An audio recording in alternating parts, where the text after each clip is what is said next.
और आज Congress party Bharatiya Janata party से सामना करने की स्थिति में नहीं है। कांग्रेस को हराने के लिए जनता तैयार बैठी है कि कब नवंबर आए, मतदान केंद्र में जाएं और भूपेश बघेल को सबक सिखाएं। उन्हें मालूम है कि वो चुनाव हारने वाले हैं। छत्तीसगढ़ चुनाव के मुहाने पर है, तमाम राजनीतिक दलों की सक्रियता बढ़ गई है।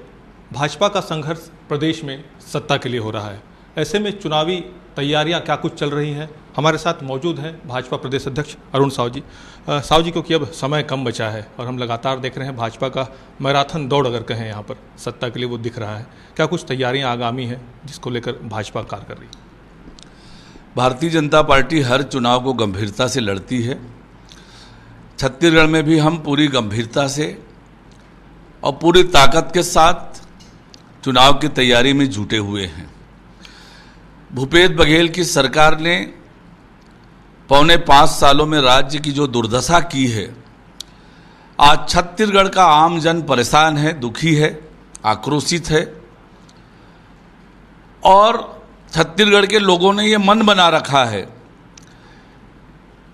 कि कब नवंबर आए और कब वो कमल का बटन दबाकर राज्य की भूपेश बघेल की अन्यायी, अत्याचारी, भ्रष्टाचारी, वादा खिलाफी करने वाली सरकार से मुक्ति मिले और छत्तीसगढ़ में खुशहाली और तरक्की आए। साव जी, ये पहली सूची भाजपा ने जारी की है 21 प्रत्याशियों की। दूसरी सूची का भी इंतजार है। किन सीटों पर संभावित है दूसरी सूची में वो सीट शामिल होंगे, नाम होंगे, कोई कैटेगरी जो आप लोगों ने तय किया है? भारतीय जनता पार्टी ने 21 प्रत्याशियों की पहली सूची जारी कर दी है और ये एक तरह से भारतीय जनता पार्टी ने छत्तीसगढ़ की चुनाव को पूरी गंभीरता से लिया है। हमारे 21 प्रत्याशी जो घोषित हुए हैं उससे प्रदेश में एक सकारात्मक वातावरण का निर्माण हुआ है और लोगों में उम्मीद जगी है कि अब छत्तीसगढ़ में भारतीय जनता पार्टी आने वाली है। आने वाले समय में भी प्रत्याशियों की दूसरी सूची भी बहुत जल्दी जारी होने की संभावना है और निश्चित रूप से हम पूरी ताकत के साथ चुनाव की तैयारी में जुटे हुए हैं। आगे यात्रा भी निकलनी है। हमारे नेताओं के लगातार प्रवास हो रहे हैं। अभी अन्य राज्य के विधायकों का प्रवास 57 विधानसभा क्षेत्रों में संपन्न हुआ है। शेष विधानसभा क्षेत्रों में भी अन्य राज्य के विधायक एक सप्ताह के लिए आने वाले हैं। राष्ट्रीय नेताओं का भी निरंतर प्रवास होगा और निश्चित रूप से छत्तीसगढ़ के कार्यकर्ताओं का उत्साह इससे बढ़ रहा है। हमारे काम को गति मिल रही है और छत्तीसगढ़ की जनता के आकांक्षा के अनुरूप छत्तीसगढ़ में भारतीय जनता पार्टी की सरकार बने, छत्तीसगढ़ में खुशहाली आए, छत्तीसगढ़ की तरक्की हो, इस दिशा में तेजी से काम कर रहे हैं। जी, जो पहली सूची जारी हुई है उसमें संभावित तौर पर जितने सीट पर ये सूची आपने जारी की है वहाँ पर भाजपा पिछले चुनाव में हार का उनको सामना करना पड़ा था। लंबे समय से भाजपा वहाँ पर हारते आई है। ऐसे में दूसरी सूची में किस कैटेगरी पर अभी जो है दूसरी सूची जारी होगी और कहाँ कहाँ से हो सकती है? निश्चित रूप से वो सीटें जहाँ पर पिछले चुनाव में हम हारे हैं, ऐसे सीटों के प्रत्याशी हम पहले देने का प्रयास कर रहे हैं।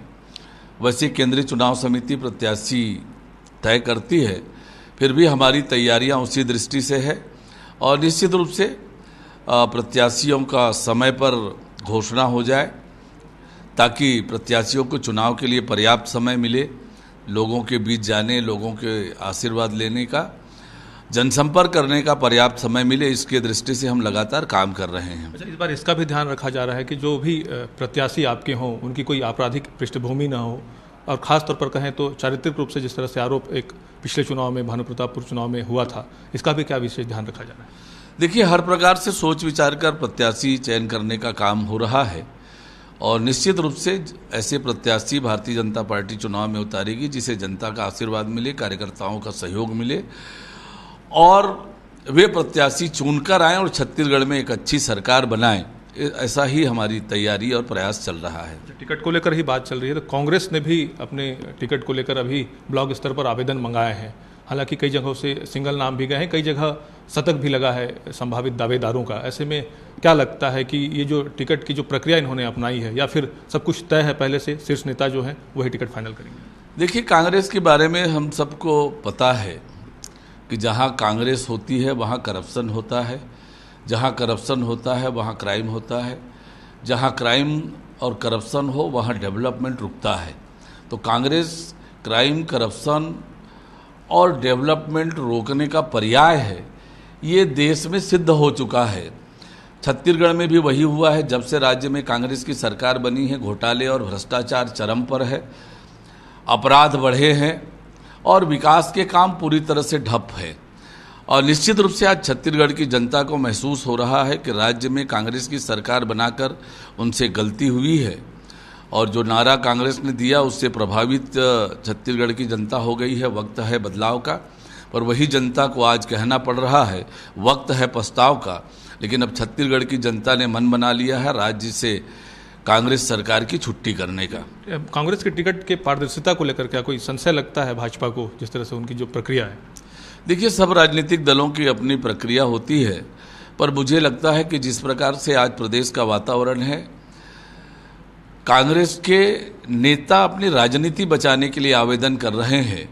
वस्तुतः वो जनता के बीच जाने से डर रहे हैं कि उनकी सरकार ने पौने 5 सालों में छत्तीसगढ़ की जनता को परेशान ही किया है, दुखी ही किया है, उनको धोखा ही देने का काम किया है, विकास को ठप किया है। इसलिए कांग्रेस के नेता पूरी तरह से जनता के सामना करने की स्थिति में नहीं है और इसलिए कांग्रेस का टिकट किसी भी मिले उसे मालूम है अपनी राजनीति बचाने के लिए वो जरूर चुनाव के मैदान में जाएंगे, लेकिन उन्हें मालूम है कि वो चुनाव हारने वाले हैं। सीएम सीधे तौर पर ये भी बोल रहे हैं कि आगामी चुनाव में हमारी लड़ाई भाजपा से नहीं है बल्कि ईडी और आईटी से है। लगातार जिस तरह से छापे पड़ रहे हैं, राजनीतिक छापा वो बता रहे हैं। निश्चित रूप से जो भ्रष्टाचारी होगा उसे ईडी का ही सामना करना पड़ेगा, पर चुनाव के मैदान में तो राजनीतिक दल से ही सामना होता है। और आज कांग्रेस पार्टी भारतीय जनता पार्टी से सामना करने की स्थिति में नहीं है, क्योंकि जिस प्रकार से पौने 5 सालों में हर वर्ग को धोखा देने का काम, ठगने का काम भूपेश बघेल की सरकार ने किया है, छत्तीसगढ़ की दुर्दशा की है, वो चुनाव के मैदान में जाने के हालात में नहीं है। और इसलिए भारतीय जनता पार्टी से कांग्रेस पार्टी घबराई हुई है। और ये सही है कि उनका आज सामना ईडी से हो रहा है, क्योंकि उन्होंने पौने 5 साल में केवल और केवल भ्रष्टाचार किया है। ये भी बोल रहे हैं कि मोदी शाह भले छत्तीसगढ़ आ जाएं, लेकिन इस बार छत्तीसगढ़ में उनका दाल नहीं गलने वाला है, जीत कांग्रेस की होगी। देखिए, आज तो नरेंद्र मोदी जी देश के ऐसे प्रधानमंत्री हैं जो न केवल भारत में, दुनिया में जहां जाते हैं भारत का झंडा शान से लहराता है, झंडा गाड़ कर आते हैं। और निश्चित रूप से आज दुनिया के सबसे लोकप्रिय नेता हैं नरेंद्र मोदी जी। और जिस प्रकार से पिछले 9-10 सालों में देश में गांव गरीब किसान के कल्याण का काम हुआ है, दुनिया में भारत का मान सम्मान और स्वीकार्यता बढ़ी है, तो आज दुनिया के सबसे लोकप्रिय नेता हैं। और आज जिस हालात में छत्तीसगढ़ में कांग्रेस है, तो कांग्रेस पार्टी घबराई हुई है और जनता का सामना करने की स्थिति में नहीं है। जी, आखिरी सवाल, टीएस सिंहदेव डिप्टी सीएम ये कहते हैं कि कांग्रेस को कांग्रेस ही जिता सकती है और कांग्रेस को कांग्रेस हरा सकती है, लेकिन अगर सब एकजुट रहेंगे तो निश्चित तौर पर कांग्रेस की जीत होगी। ये टीएस सिंहदेव जी डरे हुए हैं, घबराए हुए हैं। जन घोषणा पत्र बनाकर उन्होंने जो बड़े बड़े वायदे किए थे जनता से, एक भी वादा पूरा नहीं हुआ है। आज जनता हिसाब मांग रही है टीएस सिंहदेव जी से कि गंगा जल हाथ में लेकर कसम खाए थे और ये बड़े बड़े वायदे किए थे, क्या हुआ तेरा वादा, ये जनता पूछ रही है और इसलिए इस प्रकार के बयान कर रहे हैं। वस्तुतः कांग्रेस को हराने के लिए जनता तैयार बैठी है कि कब नवंबर आए, मतदान केंद्र में जाएं और कमल का बटन दबाकर कांग्रेस और टीएस सिंहदेव और भूपेश बघेल को सबक सिखाएं। धन्यवाद। तो आपने भाजपा प्रदेश अध्यक्ष अरुण साव जी को सुना। भाजपा हर सियासी संघर्ष के लिए तैयार है। भाजपा का लक्ष्य है आगामी चुनाव में प्रदेश में भाजपा की सरकार बने। कैमरामैन सतीश मिश्रा के साथ जितेंद्र थवाइट, IBC 24, बिलासपुर।